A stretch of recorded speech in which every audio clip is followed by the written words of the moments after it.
Ow! Hello, everyone. Oh.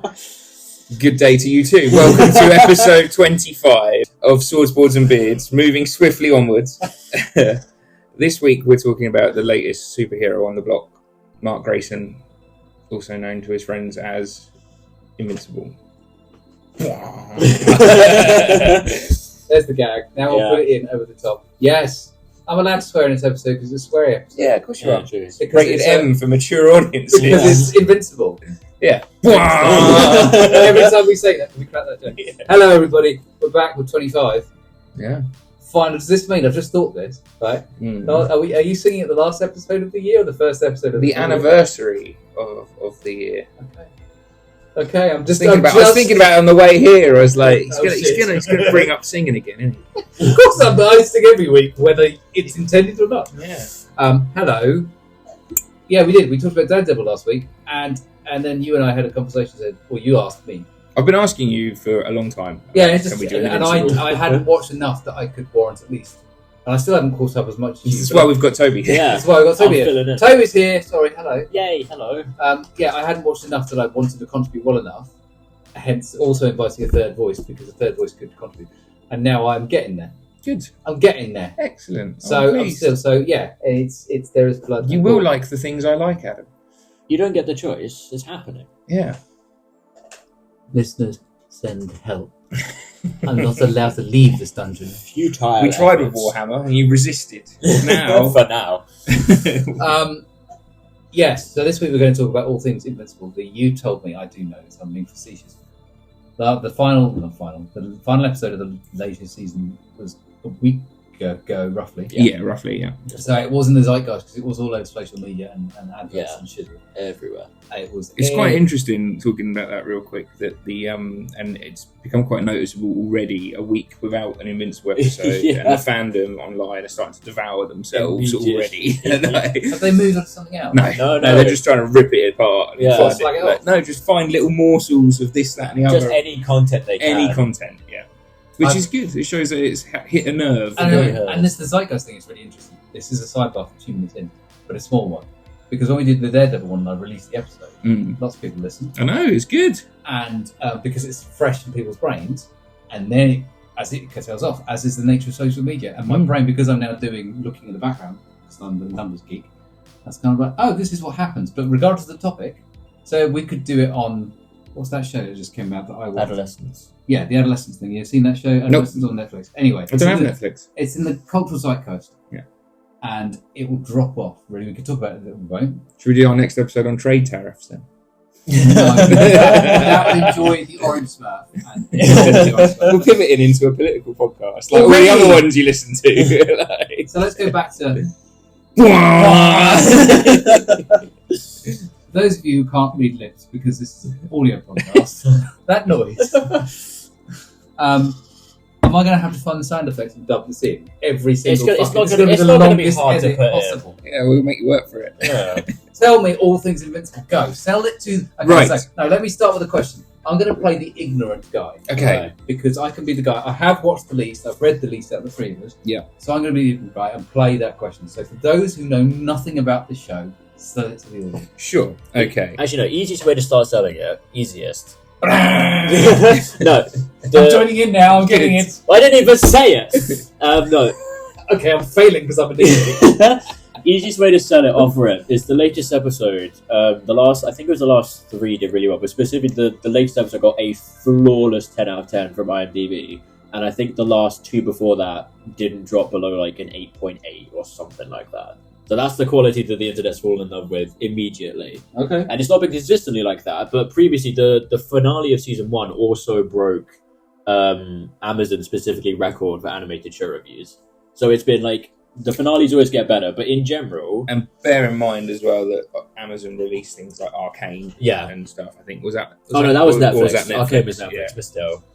It's been getting like pretty universal respect from everyone but IGN, but they're so like disrespected these days. Oh yeah, I watch horrendous. IGN and re-IGN with comedy intent now. Yeah, it's really annoying to the point where do either of you know who Moist Critical is? I've heard of them. Yeah, they're a He's the woo baby. Yeah, that's the one. Woo, yeah, baby, is what we're waiting for. Yeah, no, that's him. he does a bunch of stuff on various topical things every now and then. But it was to the point where, because IMDb gave it a 10, IGN gave it a 4, and it was to the point where it like annoyed him enough. He made the 8-minute videos like, "What the fuck are you guys doing?" Which is quite funny. But yeah, just off of that, regardless if you like superheroes or if Marvel keeps claiming everyone's superheroed out, but then they release the Marvel Rivals and this success is clearly just they're just doing it wrong in comparison. But it's been like fairly, almost universally well received. So last week I told the world and Adam that Daredevil was my favourite character. And I believe, if I remember rightly, you told me this is your favourite. Mark Grayson is my favourite comic book character of all time. Yeah. So so your pitch of this show. Right. So show aside.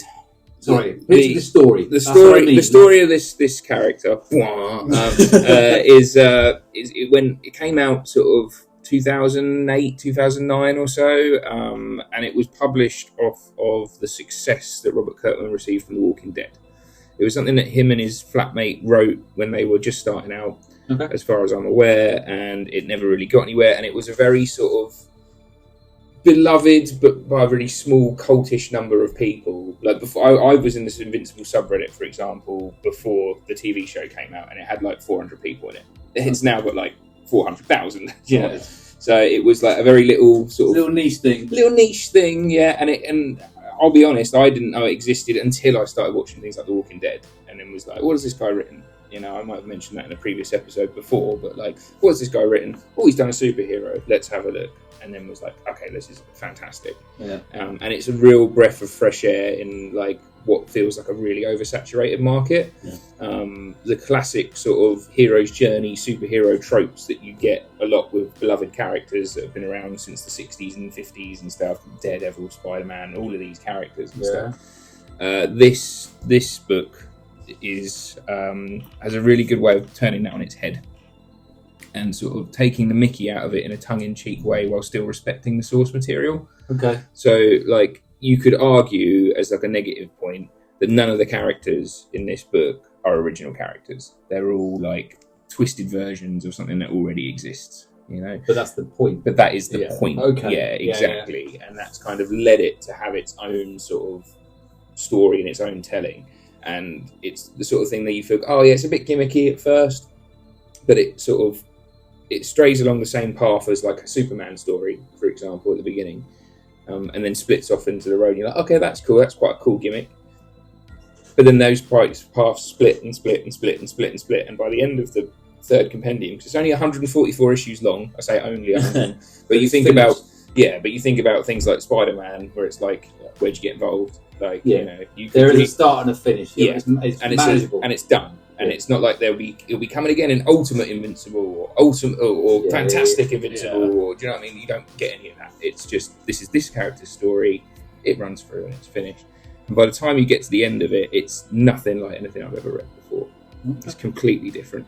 And it's really well done. I predict, based on where we currently are in the issue running, based off the end of the last season, we've probably got about another 3 or 4 more series of TV to be done before it finishes. Because I've come into this, you've lent me the book, but I came into obviously the show, knew about the show. Mm-hmm. When it first came out, it didn't catch my attention. No, and that's the thing. If you didn't know about it already, why would someone think, oh, I'll watch that on Amazon? It was one of those things where I knew it was popular, but I thought I've got X, Y, and Z to watch, and I'll get to it, and then I never came back to it. Even then, in all fairness, season 3 has exploded. Like, it was doing well before, but it's been everywhere, specifically this season. Yeah. Like, it really, really picked up.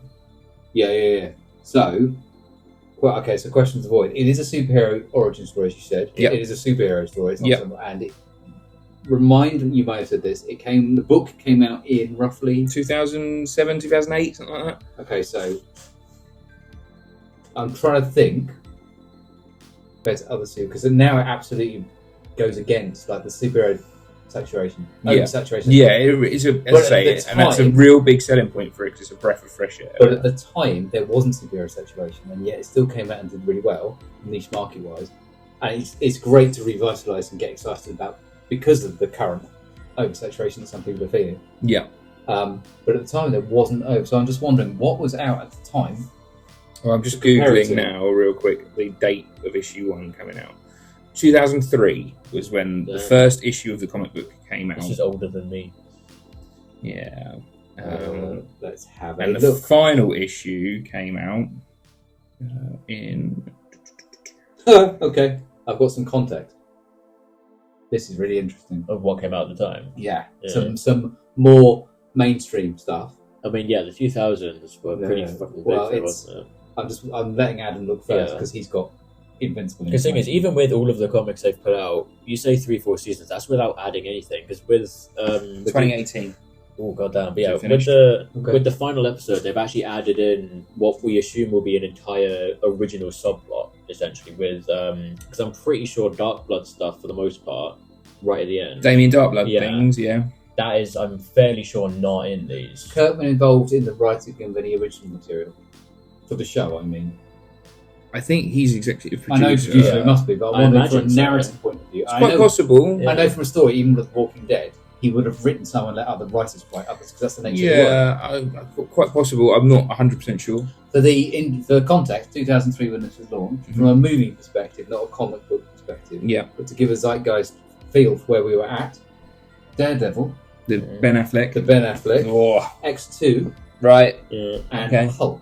Oh, wow. Not the Incredible Hulk. Yeah, but the Eric early Bana. Eric Bana one. Yeah. So superheroes in movie form were I mean, they weren't well. I mean, X2 was X2 good. was cool. Daredevil was terrible.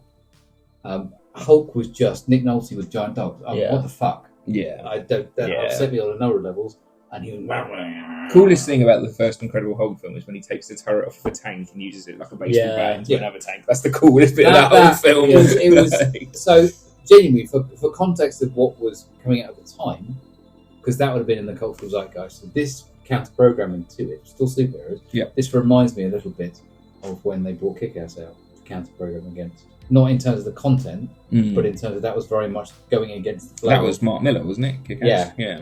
And this reminds me of deliberately kind of doing its own thing, which I respect very much so, because otherwise you'll just Well, this is it. And as I say, when it came out in 2003, it was to no fanfare. There was no sort of kick-off about it or anything. It just sort of came out, did its own little thing, off it went, monthly issues, not a problem, and continued on. And it's because of the success of The Walking Dead that it led more issues to be written, and to continue it on. It led then to eventually, like, there was rumblings of it getting a television show, like, what live action. yeah, for Okay. quite a while.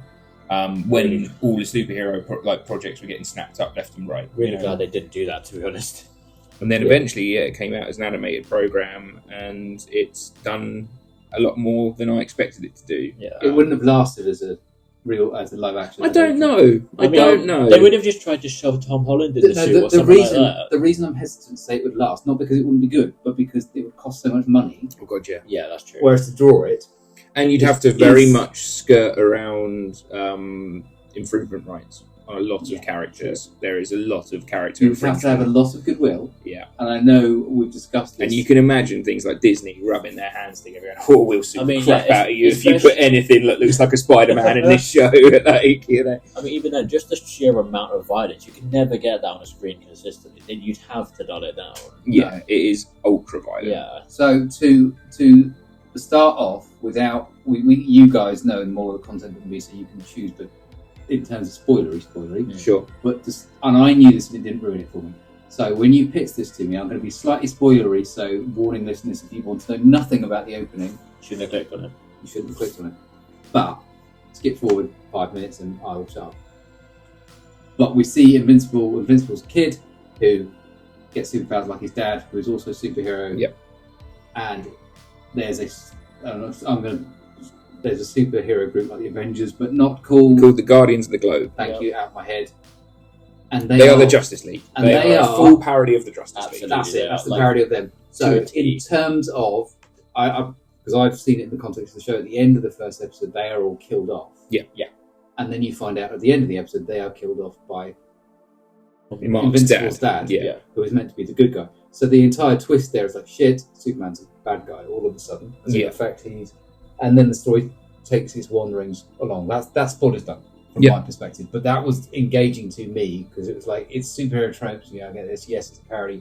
And it's like, oh, but there's the thing. That's the hook for me. As And a that's geek the who- first twist. And I think that's what keeps it fresh, is because 7 issues later, there's another twist. Yeah. And then 7 issues later, there's another one, and another one, and it goes on and on and on up until issue 144 when it finished. So because even for me with superhero, really, not about this, but about anything in general. Yeah, of course. Like, okay, where's my hook? Where's my way in? what keeps you wanting to watch it, sort of thing. Yeah. Especially in that first episode, they take their time with it. Like at first, because they set it up a lot. Because when I watched it again with my friend recently, like at first he was just like, okay, so that's Wonder Woman, that's Batman, that's the Flash, whatever. Yep. So like literally just one at a time going through it. But I didn't actually realize until watching it again, they actually set up like interest in the characters. For example, right before they get released to I don't know if it's to the White House initially or actually when Omni-Man ambushes them, but each of them is actually doing like a full thing with their characters. So Red Rush is on a date with his wife, and it's like things as I wonder where that will go. Our lovely Martian Manhunter ripoff is with like a homeless child. It's like, oh, there's Clayton's story. I want to see where that goes. It's like War Woman has she's like in disguise as some company that she owns or something. Like, there is full individual things with the character, and like they feel fairly slow, but they are fully setting up. It's like, oh, maybe I'll be interested in that, and then wipe it all away immediately. It's the comic book equivalent, and this is going back a way. Remember when the first Mission Impossible film came out? And there was an entire crew, like Tom Cruise was working with, and then they're all famous actors in that crew, every single one of them, and then they killed them off in 5 minutes. Listeners won't be able to see this, but that's the end of episode 1 of the television show. Yeah. That's how much comic. It's 7 shot. issues of comic book they shoved It's a into one. centimetre of pages, so. Yeah. 1 issue of comic book, one TV show, sorry, is 7 issues of the original. So you've had to get through 7 issues before you got to the big plot hook. Yeah. Plot twist. And that was interesting. But okay. The other thing that I do like about and it works, and I'm talking show because that's my aim. Yeah. The voice cast is amazing. Yes. Oh yeah. Yeah. And They when you sell your IP to $1 billion corporation like Amazon, you can then afford the best. But it's really interesting because it's even the day players, even the bit parts, Yeah, it's good are quality. named. Yeah. And it's not because I want famous people to be behind the microphone. No. Because But it's a nice when you go, oh, I recognise that and voice. it works. And you kind of goes like Alan, Seth Rogen. Yeah. Was it Alan? Yeah. Yeah, and the yeah. alien. There we go. Yeah, I'm well trying. done. I'm trying. Oh, proud of you. But it was, and then when it came to season 2 and he turns up again, spoilers. Yeah. Because it was like, is that Seth? Because he wasn't as gravelly. Yeah. And it bothered me. It's like, oh, when I Googled it, no, it's still Seth. Okay, good. And he just, less gravelly, less Seth. Mm-hmm. He'd not had his weed that day, and therefore he was, Yeah. because he smokes like a trooper. Yeah, the voice cast is fantastic. But it is, even the tiniest of characters, you kind of go, you bothered to get this person in to play that bit. That's Yeah. what it feels like. Yeah, In a positive but it's sense. nice that they haven't done it just for names. Like for example, like Invincible, Omni-Man, Cecil, and a couple others. Flawless choice for the voice acting. It matches the characters so goddamn And then they've well. got people like, and I can't remember who he's called, Fred, I want to say Tashi, something rather than he's been a cartoon voice actor forever. Mhm. And he does 3 or 4 characters. Yeah. And Well, you have certain names within the voice cast, like voice acting scene for animated television shows, who are sort of like a pedigree, aren't they? Mhm. Like, you know, having Mark Hamill come in and do Art Rosenbaum, the suit creator, was a great touch. You know, he's a very small part of the story, but having someone as famous as Mark Hamill, obviously for things other than Luke Skywalker, because he's been the Joker in Kevin Conroy's Batman for another great years and years and years and years. Yeah. You know, and all of the Arkham video games and stuff. You know, having J.K. Simmons be the dad, He's Omni-Man, so good. you know, is just to look at the very good. the comic book, looking at Omni-Man, I mean, he does, Oh, he looks like J. Jonah It Jameson. works. which is no doubt on purpose. Yeah. The thing that confused me the most is they actually originally, I don't know what role his was because he never actually revealed it, but in some recent interview, they actually reached out to J.K. Simmons like to play someone else in Invincible. And he went over the script, he liked the script, didn't like the character, he just didn't see himself in it, still don't know who it is, so he turned it down. Then later they came back for Omni-Man. And like, who the fuck were they going to put him on if not for Omni-Man? Who the hell does he fit? I just don't think he does, like, at No, all. well, this is the thing, isn't it? Hindsight's seen it, 2020, I guess, isn't yeah. it? Like, But you wouldn't be still. able to place it as anyone else now. Right, because it I works delete so Kari well. Payton, who is Well, you're yet to meet Simu Liu. He's in season 3. He's a okay. character in season 3, quite a big character. Who's the dude in the new Justice League? I can't remember the name. Guardians. Who's the old dude who doesn't got any powers? What, Black Samson? Yeah, because he's Kari Payton. who's Yes. Ezekiel from The Walking Dead, and he plays someone else. But also, he was in another DC comic. He Justice? wasn't. Thank you. He was. He's known in the. He's Voice known acting. in the Like, voice acting. yeah. Well, thank you. Young Justice was good. And he has done that, and then you've got Zachary Quinto's robot. Yeah. Sandra Oh as Debbie Grayson. But it's really interesting because Fantastic. I can't. If I look at the pages, it works. You now have a voice to match those characters, which is lovely. And being a comic book reader and having read every issue of Invincible before it came out on TV, seeing these characters sort of breathe life into them is really Is it quite nice. how? Are there any that jar for you? Not really. Not slagging anyone off, I but wouldn't did it have work? before, like seeing the TV show when it was announced that Stephen Yeun was going to be Mark Grayson. It was a bit like, I don't know how I feel about that. Originally, he's since gone on to do an amazing job, and he's stellar. But I've only ever seen him as Glenn from The Walking Dead. Yeah. And so, it kind of was a bit like, you're just using your Walking Dead mates to do this. But I think it's an in, isn't it? It's let's get it off the ground. But he's done an incredible job. It worked. Because you got to remember, Mark Grayson is a teenager. Yeah. He's like, at the point of the end of the TV show so far that what's come out, he's what, 20? Yeah. 20 years old? Yeah. Because when he gets his powers, he's like right on 18. 16. He's in high school. 16 when he gets his powers. Oh, yeah, it's high school. You're right. He's working at Bergamot. Yeah. And he throws the bag into space. That's right. And then in the show, it lands in fucking London somehow. Yeah. Which is a very cool little continuity thing that was Happens entirely in the book. unnecessary. But it's actually Random panel, like 4 issues later. That's so sick. Two blokes walking through London and a trash bag with Bergamot stuff falls into the floor. That's very cool. Nice. It's very well put together. And I think what separates it from your standard superhero fare is there's two main things for me. I think one, it's the real turning everything on its head in an oversaturated market and keeping people guessing. Whereas, like, you could watch an Avengers thing and the Avengers are going to win at the end. Yeah, regardless of what stakes they're up against and stuff. Whereas this, because it's written by the guy who wrote The Walking Dead, and no one's safe. It's one of those Game of Thrones, Walking Dead style things, which sort of coins that stuff of like your favourite character could die in the next episode, which what kept people watching. Well, that's what and reading in the first place. Yeah. You're right, because when you're using Game of Thrones, for example, when they killed Sean Bean at the end of the first season, but not. I know Sean Bean is comically famous for dying and everything, but it was like he's such a big character in that show. You can't knock him off. It's like, but you are. And when they did talk about Kirkman, when they got rid of Glenn for issue 100, which was heartbreaking. I remember, quite sidebar, buying my cousin, who has been a comic book reader with me. That's what we grew up doing, sort of thing, reading comic books and sharing comic book stories and swapping books and stuff growing up and things. I bought him the compendium of The Walking Dead with the death of Glenn in for Christmas, and he read it on Christmas Day, and he burst into tears at the Christmas dinner table after reading that scene. And I was like, "Oh, sorry, mate." Merry Christmas, cousin. Merry Christmas, bud. But that's what makes it, because it isn't, as you say, without the cliche of Superman is, we know if it's got kryptonite there and he's stuffed. Yeah. And that's a cliche, but we know it. But outside of that, he's fine. Yeah. Whereas with this, you're kind of going... And it's what's quite nice about it as well is because it's not got that established sort of, you can't kill Superman. We said it in the previous episode for the Daredevil one. No one stays dead in comic books except Uncle Ben. Yeah.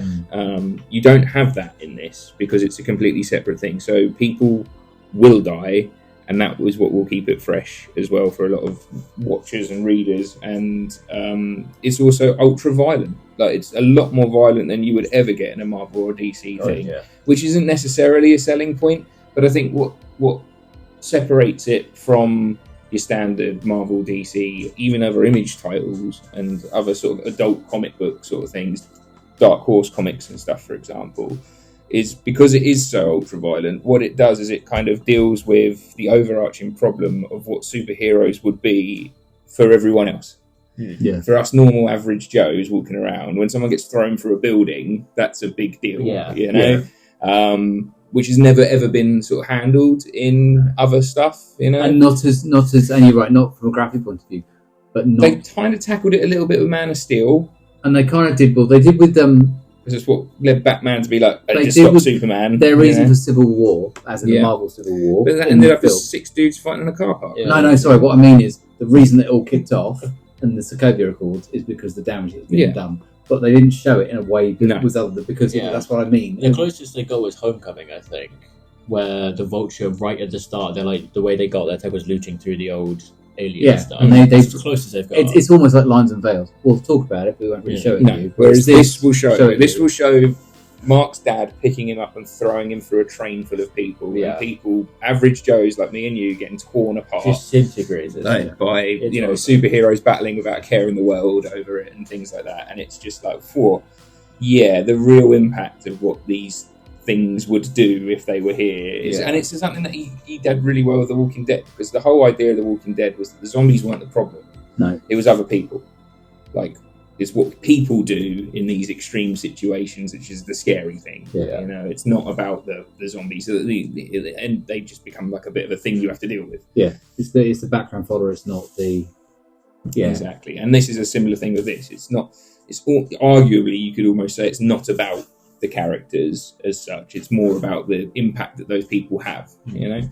On the wider world and the wider galaxy universe in this case, because people can fly to other planets and stuff. I mean, multiverse, technically. Indeed, other dimensions and all sorts and stuff. But then even that, when season 2 rolls around and you're dealing with characters like Angstrom Levy and things like that in the Invincible TV show, that's still a parody of all of the multiversal stuff. I really like how they've handled the multiverse, where it's like, you have the multiverse, but they give it so much gravity. It's not just like the Marvel thing, where it's just like, it doesn't matter. We can go to any universe now. Well, if someone's dead, we'll pick them up. We'll just genuinely pick another one. Might have a slightly different colour suit. Yeah, and that's the only thing. They actually give it gravity, even though the tiny detail, if he can't travel freely through the dimensions, at least not at first, where he has to be at that exact same spot in the other dimension.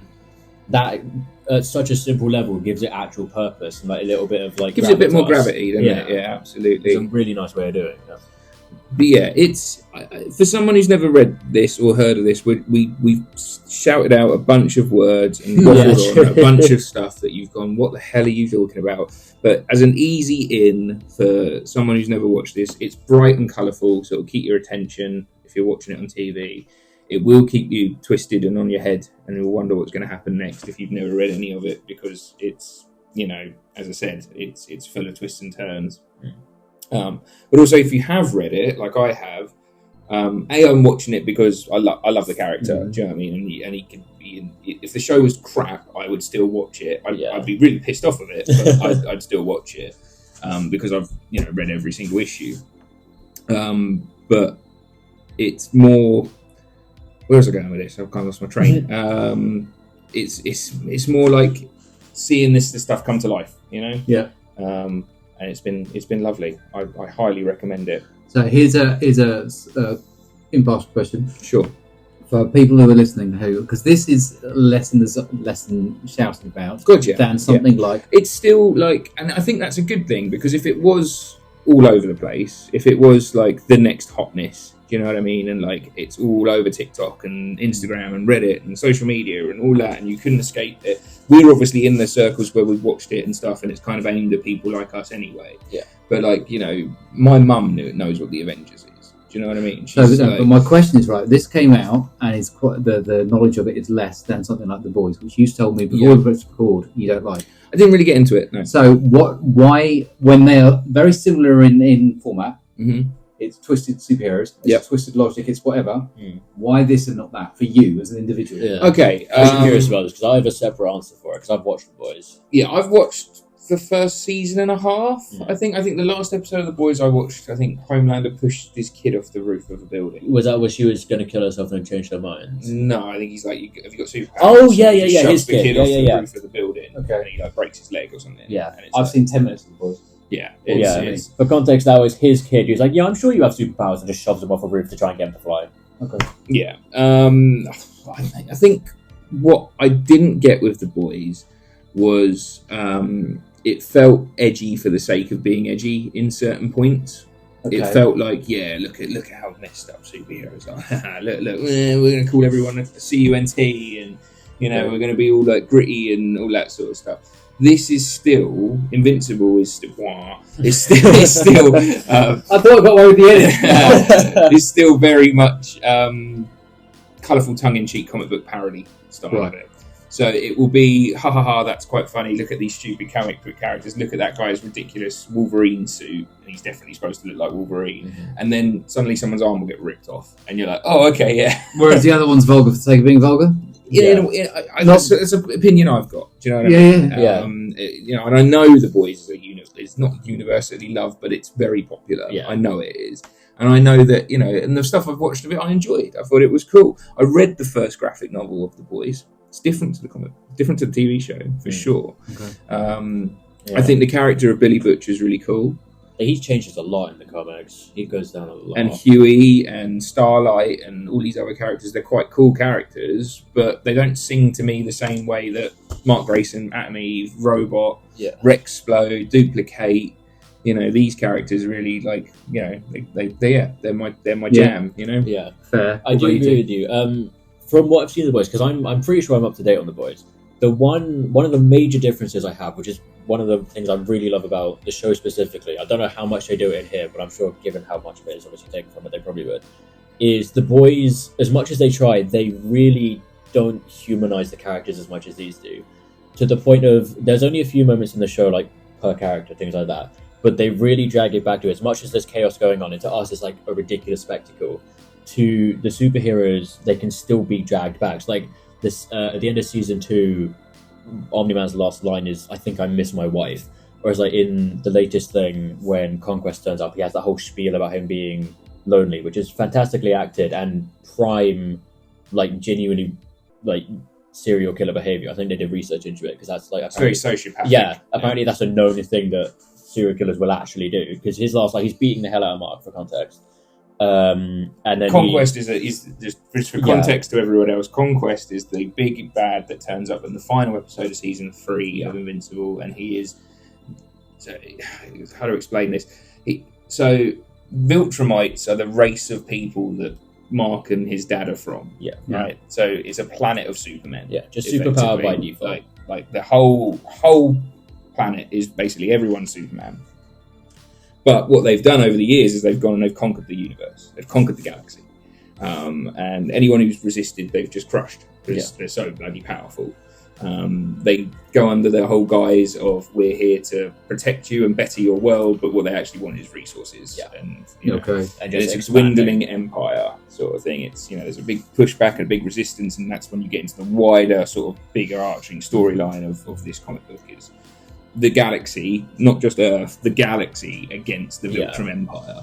Where Alan comes in later. Absolutely. But Conquest is the oldest Viltrumite who's still alive. Yeah. He's the oldest pureblood Viltrumite who's still alive. He's not the leader of the empire or anything, but he's basically like a war crime. Yeah. He's a walking war crime. He's ancient. He's a genocide. He's a monster. He just rocks up and goes, right, I'm going to kill every single person on the planet. Cool. Yeah. Done. Stop me if you can. But yeah, when he turns up, he has this big final fight in season 3 with Mark.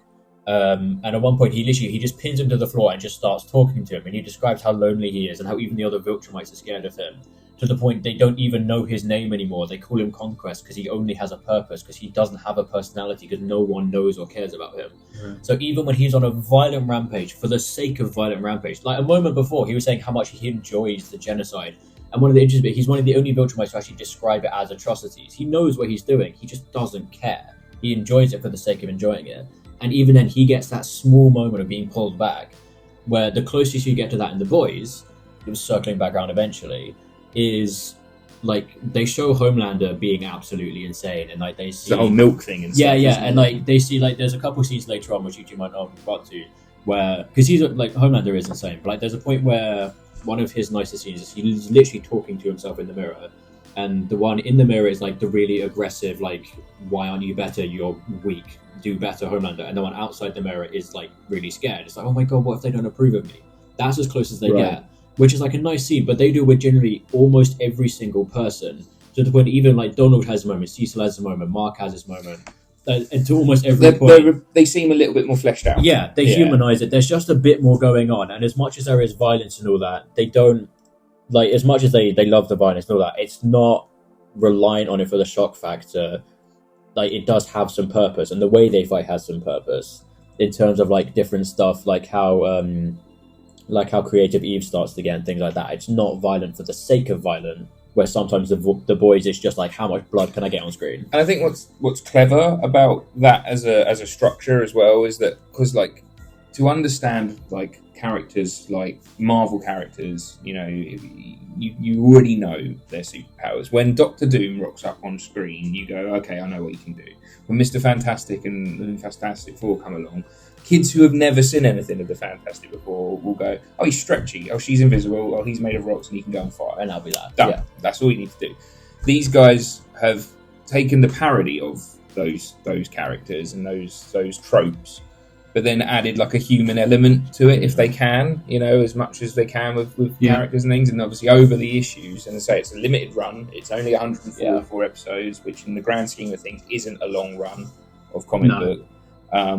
They add a lot of flesh to those bones, and they get creative even in the fights. I'm actually curious of your opinion on this.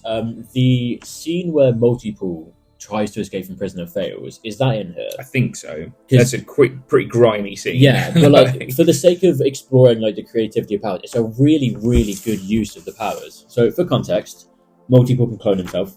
Yeah, you got Duplicate and Multipool, which is a great plan. Fantastic, yeah.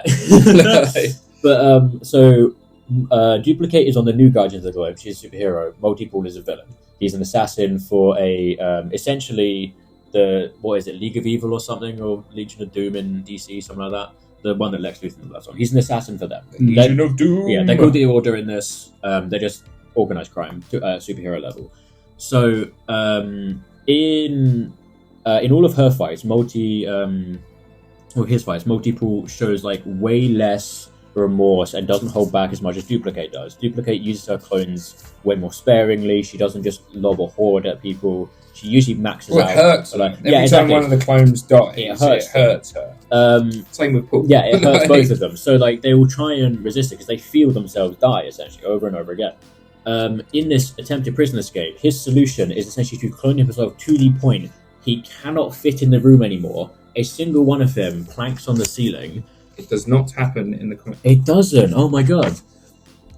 You're right. So in the show, not the comics, he basically just fills the room, crushing himself over and over and over and over again, just until the doors burst off because there's too many of them filling the space.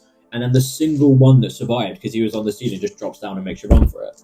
But he's had to endure. He's had to endure all of that. He has felt it, and it's gross. Yeah, it is brutal. Watching eyes pop and bones snap. Yeah, because they do not hold back. Pressure and pressure and pressure is. But in terms of gross. In terms of cloning yourself, that's a really like innovative. Like, yeah, he's fucked in the head. He's clearly been trained through torture, and like because he's working for the Order, he ran off when he was a kid. For context, that's why they went their separate ways. Right. Like he's been put through this grueling effort, so that's what he's willing to do. That grind he's willing to go to get out of prison. Is a really cool way of doing it instead of just, oh, you tried to hit me, there's another version of me. They actually like really expand on what you could do with those powers. They get the creative, like he is an expert at doing his specific thing, and he's really good at his specific thing. Yeah. And even then, he still fails because he's in like a advanced prison. So in the think of it like what do they call it in Marvel? The raft. Yeah. So like they have like taser specific, so they tase the individual clones and then find, I guess, the original. It doesn't really work that way, but they then collar him so he can't clone himself anymore after they take out the rest of them. Classic, like, stop the superpowers trope. But point is, for that, it was a really well done scene. The choreography was really nice. It was like someone would throw a punch. Instead of countering it himself, he sends the clone forwards, goes backwards himself. The clone counters it, fails. He goes behind him and finishes them off, and then moves on again. Yeah. It's really good choreography for someone that should be that good at what he does. Instead of just like, right, we're in another Marvel fist fight where it is just dudes punching in a parking lot, regardless of what's really going on. One might shoot a laser beam, throw a shield. And but everyone, for the most part, has those moments where they are like they're doing what they as a person should be doing, even if it is like punching in some way or another. They usually have some kind of like personality, where other shows, other franchises, at the end of the day, especially when it's live action, there's only so much you can do. But it's either really simple, like Homelander beaming in like through someone's head, and it doesn't matter. Which is a really cool scene in The Boys. That's a really cool scene. It is really cool. When he looks at that person's face, it's pretty cool. It's very cool, but you can only do that so many times before he's lasered someone again. Which is it's on character, it's what he should do. But in terms of creative fighting and choreography, it's not really either. And then Marvel is Marvel. Like, there's only so much you can do after this many films. You got to respect the effort they put in, but there's not, considering the uniqueness of all the characters. They don't do a lot. They don't give them justice. Yeah. I'm curious, as someone who's read all of the comic books and knows this sort of storyline and canon of characters inside and out. Where, and this is more of a question for Toby, who's watched it all. Yeah. Where do you think it's going to go next? And also to our listeners as well, if you're if you've watched it all, send us a thing, let us know. But like, if not, where do you think it's going to go next? I'm gonna ignore any spoiler stuff, so spoiler warning, because otherwise it doesn't make any sense. I think at the moment, Mark is getting very violent. Obviously, at some point, inevitably, Conquest has to break out, because when he got beaten, Cecil lied to Mark about him dying. He's now in a specialized prison. I don't see him staying there, because if he's still alive, he's going to come in at some point. There's no way. So there, at some point, he's going to break out. Mark's then going to have to deal with it, and then he's judging by how it's going and how his last line is literally, "I'm going to kill anyone that threatens my family." I see him trying to go after Cecil again, something like that. And then in terms of everyone else, I assume is going to go relatively straightforward, like Guardians of the Globe. I don't think there's too much more, like, in the short term. I know some stuff about what happens later in the comics to specifically Monster Girl, but I don't know if that's canon or not. But then I think for the most part, it will be, I think the most interesting thing to look forward to, because I'm really not sure about what's going to happen on Earth, is going to be Omni-Man and Alan going after the things he told Mark to go after in his books, like the Infinity Ray and whatever else it was.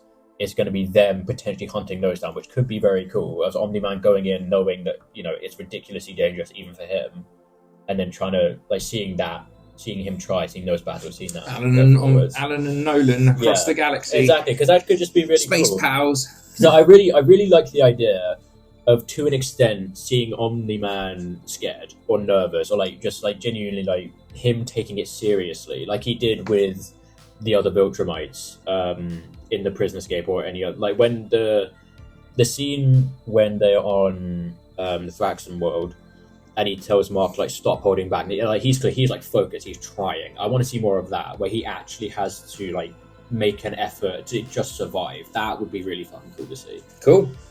Awesome. Of course, don't you? Yeah. Yeah. So, as a someone who's the age-old Don't call me question. Adolf. The age-old question for people who haven't started. Yeah. Book first, film, show first. I think you can go either or at this point. If you don't want to read a compendium, and that's the easiest way to choose from, because they are the length of a Yellow Pages book. Like, and younger listeners might know what Yellow Pages is. A big fucking book. They are chunky old tomes, but can you still buy issues or? Yeah, you can. There's no way they've released it. They've released it in the compendium format, which is my personal way I like to read it, because you don't miss anything. Yeah. But they also released it in omnibus editions, so you had like 3 graphic novels. Yeah. I think they did 15 of them, which forms a nice picture across the spines when they're all together and stuff. And cheaper to buy for listeners who can't afford. I mean, how much? Yeah, I'm actually curious now. Compendium 1 was $64.99 US dollars. And how many omnibuses would that be? I don't know, 3, 4. Okay, so 50 quid is wild. It's issues. It just depends whether you've got the budget. Issues 1 to 47. Okay, that's in pretty compendium good. 1. So it just depends what your wallet allows, what your time scale allows. But you can buy them in graphic novel format, like you could with any other thing. And each one is I think there's 40 of them. And outside of the show being popular, they still easy to get? Yeah. Sometimes even more so now, because it's become really popular There's again. no way they're reprinting them like hotcakes at this point, I imagine. So sorry, I interrupted your answer. So either or is the answer. I'd say at this point either or. If it's not palatable to you to sit and read a comic book, and into that sort of thing, then by all means the show is you're not gonna miss any huge story beats. No. The only thing you'll gain from reading a comic book is a little bit more insight into the characters. A few storylines that aren't put into the TV show for time-saving purposes. As I say, episode 1 of the show is 7 issues of the comic book. Yeah. So there's a lot of stuff in there that you don't get in that first issue. Yeah. In that first episode of TV. There's a few like minor changes to things, like characters being with certain people when they go and do certain things that are in the show. For example, in season 3, when they turn up at the old team headquarters, Mark goes there with Oliver, and Oliver's like, "Can I join the team?" Yeah. And things like that doesn't happen in the TV show. And stuff like that. There's a few, like, the comic book is good at showing you scenes that they just cannot show you on TV. Yeah. Because it is Too gory? too gory. Right.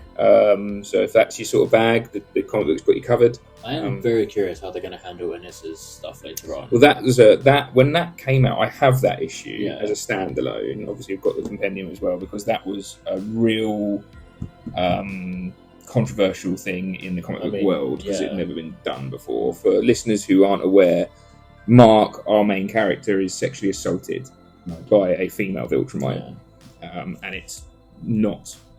Do you reckon they'll do it in the show? I don't know how they'll don't handle think that so. in the show. If it does come up, it comes up. It's Because it's not like the most major Was plot it point technically, but like it's an important. it's a big step for him. Yeah, Was it's it- a It's a huge is it- step in his Is it like world. a big A from a cultural point of view, graphic novel point of view? Was it as big a deal as Negan knocking off Glenn? Yes.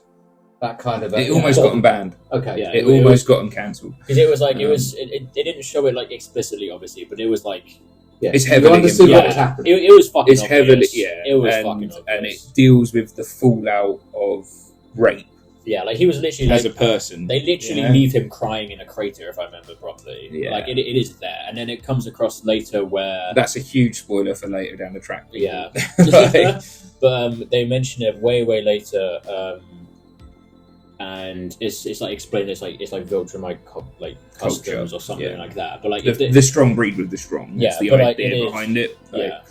And as I said previously, they are a dying race. So Yeah, because she isn't doing it for like the sake of it. She wants his kid essentially because she's seen how Needs powerful more it Viltrumites. is. Yeah, Interesting. But it's the way they do it in the book, and I have no idea how it's, because it's not going to happen in the show for at least another couple of seasons. yeah, But the way it's done in the book is it's respectful, because it shows the mental damage that does to a person. Yeah. You know, regardless of who you are, regardless if you can fly and smash through buildings and stuff, having to go through something like that is pretty horrific to anyone. Yeah. You know, and Yeah.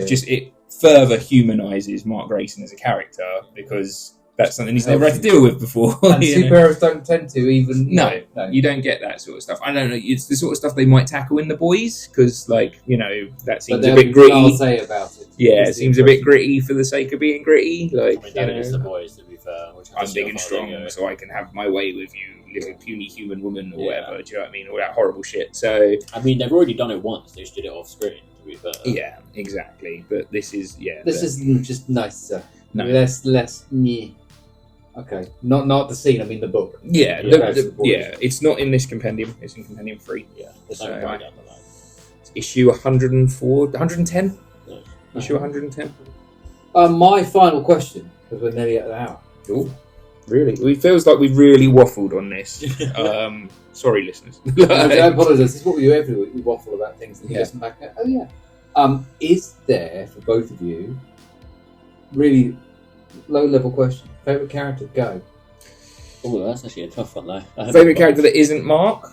Mm. Why? Because Okay, so Mark is your favourite. Mark's my favourite because he's Mark. I got maybe 2 favourite characters. And Eve, Yeah. Mm. because she's just incredible. Yeah.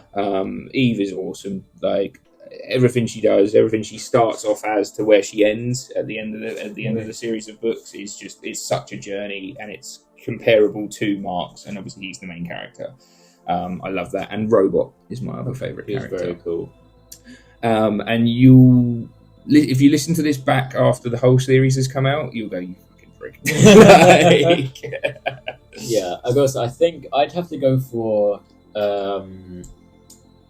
I really like Cecil and how he's written. They really commit to like I have like whatever it takes for the cause, but fuck, I hate myself for having to do it. it's an interesting character, Cecil, as well, and I think it's something worth noting. He's voiced by Walton Goggins, and Walton Goggins is fantastic. Yeah, banging off. Also, it's just something that there's never really had in another superhero thing comparably. It's the government agent who handles all of this stuff. Yeah. So You know, he's the one who's like, he's your Nick Fury. Yeah. Yeah. But he's also Effectively. he's like he's a Nick Fury with what would actually happen if you had that much baggage on you. And unlimited resources. Yeah, genuinely. I love that someone actually did the calculations of all of like the total cost it takes him to teleport in season 1, and it's in like the trillions or something. It's Yeah, ridiculous. because he's a very throwaway comment because he can teleport around. He's like, it costs the US taxpayer $1 million every time I do this. In the season 2 promo, it was like, how much does it cost you to teleport? Do you know the gross economic output of Liechtenstein? It's like, no, not really. It's more than that.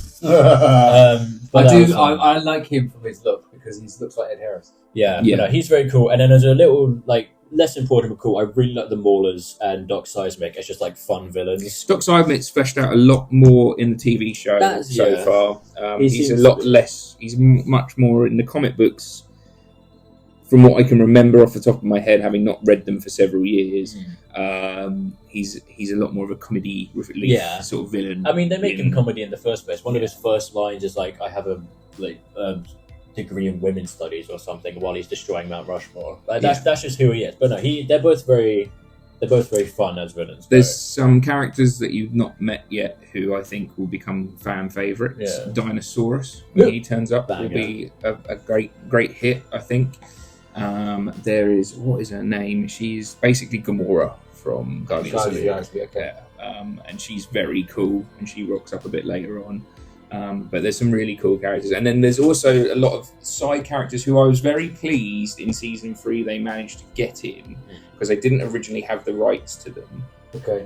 In the first 2 series of the thing, and they bring them in for the Invincible War episode. Oh, that's cool. That was really good. Tech Jacket, Brit, and Astounding Wolfman. They seem like really minor characters if you only watch the TV show. In the comic book, they're huge. They're really big parts of this Why story. wouldn't they have the rights? Because they've got their own comic book. Right. They've It's got their not own Image. series. No, It's it's Image. Time. It's Image, but Tech Jacket had a recent run. Okay. So I say recent in like maybe 5 years ago. Okay. But like, yeah, they got their own thing. Yeah. So to have them turn up in the show was as a reader, And as I a was geek. like, oh, that's great. They're back in, because they were a missing part. Because the whole idea from Tech Jacket, for example, is that he guards he lives in a space station that orbits the Earth and guards the moon and makes it interstellar threats. So he's there when Nolan turns up in the first place and flies to the planet. Yeah. When Mark flies off to Mars with the astronauts in season 1, Tech Jacket's there. Like, he's always been there. Yeah. Brit is like basically Luke Cage, Okay. which is an invulnerable man. Yeah. And he is the agent that is sent to recon all the stuff for Cecil before superheroes are called in, because he can't die. So it's like, go check out what's going on. And Wolfman, well, he's cool. He's a werewolf. Wolfman. He's a werewolf, so he's pretty Nice, cool. yeah. I did like in those scenes, even in the show where you don't know who they are, it's really nice to see the sheer, like, in that universe, the sheer saturation of superheroes, and why the Guardians of the Globe is like Is the pristine team. like, because they're like, you see Team and you see Guardians, and you see like a couple others in the background of the tryouts of the Guardians, but it makes you realise of just how many like there actually are. And We how got important it Capes. is. Capes is another organisation that exists, and they've got and all of these They organisations, exist, they just don't name them. but they had their own comic books. Yeah. They had their own little one-shot graphic novels and stuff. I've got the Capes one. I've got Guarding the Globe, which is the Guardians of the Globe one, and things like that. And they've got little, and it's all alongside what you're reading in the main meat of the story, sort of thing, which is these big old fat tomes. Did at any point Rex Blood have like an origin Yes. issue with that? I'm really hoping they do it, because in the, I don't know if you've seen it, but in the, I think it was the season 2 promo when they're in the Bergamo thing, you see young Atom Eve and the person in her origin off at another table, and in the latest one they've done, a young Rex Blood is in the same place. Well, they did a spin-off one episode of Atom Eve's origin. Yeah, exactly. So I'm on really hoping Amazon Prime. So I imagine they'll do one for hope they Rex. do a Rex one, because that'd be really fun to see, because I love it. Have they released any of this with Blu-ray? Not No. yet. They don't. I mean, as a company, they don't want it because they can get Prime subscribers. Yeah. I was just thinking for listeners who don't have Amazon Prime, Mm. so they've got a way of watching it if they want to watch it. If you don't have Amazon Prime, I'm a pirate. might be your best way to go. But like, yeah, I think they will do buy the books. Yeah, or buy the books. And have a fuller, fleshed out story. For Just even don't buy more- it from Amazon. But I think they will do a Rex Explode thing, because he's been really popular. Yeah, Jason I Mantzoukas, do who love voices him. him as well, is fantastic. He's really good. He's such a dick in the most like perfectly comedic way in season 1. Did you ever watch Brooklyn Nine-Nine? Yes. He's So Pimento. he was Pimento, Oh, okay. I won't kill kids unless the kid's a dick. Yeah. That's Rex. But that's the guy who voiced it. But Rex is a great character. They're doing so well. One of my favourite bits in season 3, I think you haven't got to, is he comes in and needs like surgery or something to fix his hand. And he's like, Cecil, I'd be flipping you off, but I can't raise this finger right now. And I was like, that's his favourite finger, Cecil. Can't we help him out? It's my favourite finger. And you're just trying to flip Cecil off and can't do it. One of the interesting things I did with Rex in the TV show, which I didn't do in a comic book, is they put him in a relationship with a character called Shrinking Ray. Shrinking Ray is a man in the comic book. Oh, that's cool. Yeah. So they gender swapped her as a character, and then that led on to him having a relationship with her. Because in the comic book, Rex is very much your Matt Murdock. He's very much the womanizer. Right. I'll sleep with anything that moves, basically. He does that in the show as well. He does that in the show as your well. Your intro to him is him cheating. But he has a very sort of, towards his end of his arc, he has a very like human relationship with Ray. Again, the humanizing. Like even he, from his like pure like dickishness of just having to be the man's man, he calms down. And even like to him, he has a rant at one point to Ray about himself. He's like, I'm such a fucking dick. Why did I do this? And like he knows he's an asshole, and he actually like he changes. It's really nice. Lots to watch, lots to read, lots to digest. You sold it to me. Not that I needed much selling. It's cool. It's really cool, and I'm so pleased that it's been popular and it's kicked off, and that people are getting into it now, because it's something that I've really liked for a long time. And it's like it was one of those things that was never mentioned. Do you know what I mean? It was never sort of like, I think the closest it's come to being on television or even represented in other media was there's an episode of The Walking Dead where there's some toys, some Invincible like action figures sat on the side of like one of the ruined houses they walk through, and the movie Paul. Yeah, I was gonna say really. Simon Pegg and Nick Frost. Yeah, I've got it.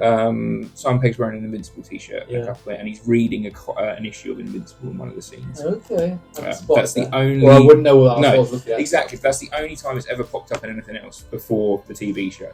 So to see that as a bit of a nerd was like, oh, that's really cool. Nice.